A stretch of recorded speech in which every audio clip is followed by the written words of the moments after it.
Hakikat pertemuan yaitu adalah ada orang yang mereka tidak pernah bertemu di dunia tapi bertemu di akhirat. Yang kedua adalah tidak pernah bertemu di dunia tetapi bertemu di akhirat. Siapa? Orang-orang yang tidak pernah bertemu di dunia tetapi mereka akan kelak bertemu di akhirat. Yang tidak pernah ketemu di dunia tetapi bertemu di akhirat adalah mereka pecinta-pecinta Rasul, pecinta-pecinta Nabi, yang jujur di dalam cinta mereka kepada Nabi, jujur cinta mereka kepada Rasul. Walaupun mata kita tidak pernah menggambarkan wujud aslinya Nabi, karena tidak pernah melihat wujudnya asli Rasulullah, sesungguhnya ketika antum taat kepada Rasul antum dan Nabi antum, antum akan dipertemukan dengan Rasulullah Sallallahu Alaihi Wasallam.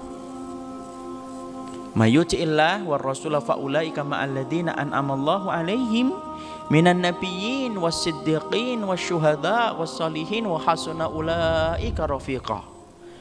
Allah berfirman di dalam surat An-Nisa 69. Barang siapa orang yang taat kepada Allah dan Rasulnya, maka sesungguhnya mereka itu akan dipertemukan dengan orang-orang yang diberikan nikmat. Siapa itu? Kalangan para nabi dan para rasul. Wasiddiqin, yaitu kemudian orang-orang yang cinta kepada kebenaran. Wasyuhada, dan orang-orang yang mati syahid. Wassalihin, dan orang-orang yang salih. Wahasuna ulaika rafiqa, itulah teman-teman yang terbaik. Jadi Masya Allah, kalau kita Pak ditanya jujur, pernah nggak kita ketemu dengan Rasul? Nggak pernah. Beda dengan sahabat, sahabat kan ketemu dengan Rasulullah.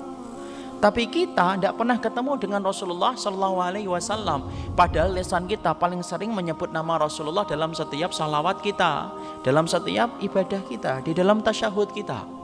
Tapi Masya Allah, walaupun antum tidak pernah melihat Rasulullah secara langsung, tetapi ketika antum betul-betul mencintai Nabi, mengamalkan sunnahnya, tunduk dan patuh kepada apa yang diperintahkan oleh Rasulullah, itulah modal antum akan bertemu dengan Rasulullah. Ketika antum mengikuti Rasulullah, tidak menambah dan tidak mengurangi apapun yang telah dicontohkan oleh Rasulullah.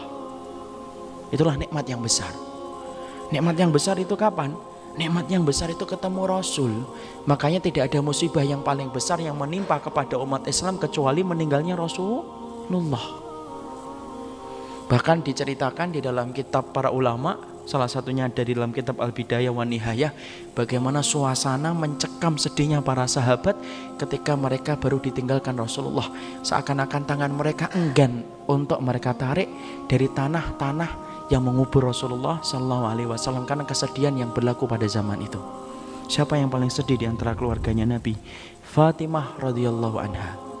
Makanya Fatimah selang 6 bulan setelah kematian Rasulullah, setelah wafatnya Rasulullah, keluarga yang paling cepat nyusul Rasulullah yaitu adalah Fatimah radhiyallahu anha, yang merupakan salah satu wanita penduduk surga.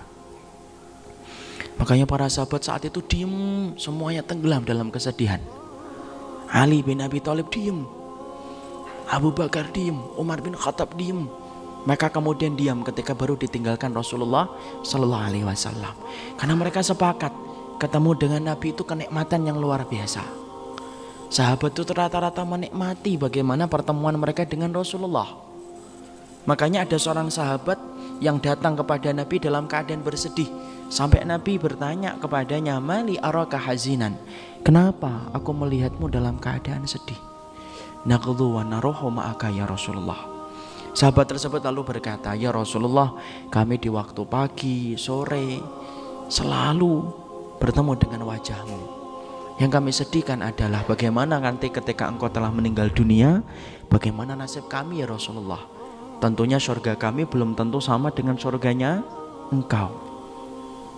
Dan akhirnya ketika Rasulullah tidak mampu menjawab kesedihan sahabat ini, Allah turunkan surat An-Nisa tadi 69 menjawab kesedihan sahabat tadi, bahwasanya barang siapa yang taat sama Allah dan Rasulnya, mereka ketemu dengan Nabi.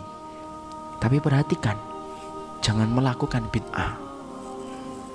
Karena sesungguhnya yang melakukan perkara tambahan ataupun mengganti sunnahnya Rasulullah, diganti dengan aturan-aturan dan hal-hal yang lainnya, itu tidak akan pernah bertemu dengan Rasulullah. Karena sesungguhnya Rasulullah Sallallahu Alaihi Wasallam, beliau sudah mengingatkan, Inni faradtukum alal haudi, Aku menunggu kalian di dalam sebuah telaga. Telaga Al-Kautsar, Rasulullah itu menunggu kita selaku umatnya. Maka kemudian faman syariba lam yatma abadan. Barang siapa yang kumpul dengan aku di telaga Al-Kautsar, ketika mereka diberikan kesempatan untuk minum di telaga Al-Kautsar, mereka minum. Lam yatma abadan. Siapapun yang minum di telaga Al-Kautsar, maka sesungguhnya tidak akan haus setelahnya. Ya. Fa innahum ya'tuna aqwamun a'rifuhum wa ya'rifunani. Lalu kemudian Nabi melanjutkan, datang umatku yang begitu banyak, aku mengenal mereka dan mereka mengenal aku dari bekas air wudhu mereka. Aku mengenal mereka pula. Maka kemudian fahala baini wa bainahum. Kemudian ternyata ada penghalang antara diriku dengan umatku yang begitu banyak tersebut. Lalu kemudian Rasulullah saking sedihnya ketika dipisahkan dengan umatnya yang begitu banyak, Rasul kemudian bersabda, innahum ummati, innahum ummati. Ya Allah, mereka umatku, mereka umatku. Kenapa mereka tidak mampu berkumpul dengan aku di telaga Al-Kautsar? Lalu kemudian suara menjawab Nabi, innahum ummatuka walakinnahum ahdatsu ba'daka. Betul, mereka umatmu wahai Muhammad, tetapi sesungguhnya mereka menambah-nambah apa yang telah kamu tinggalkan untuk mereka, sehingga mereka tidak mampu bertemu denganmu di telaga Al-Kautsar ini. Masya Allah. Jadi belum tentu kalau menjadi umatnya Nabi akan bertemu dengan Rasulullah, kecuali orang-orang yang mencintai Nabi, mengamalkan sunnahnya Rasulullah, merekalah yang akan bertemu dengan Nabi. Walaupun dalam kehidupan dunia kita tidak pernah bertemu dengan Rasulullah Sallallahu Alaihi Wasallam.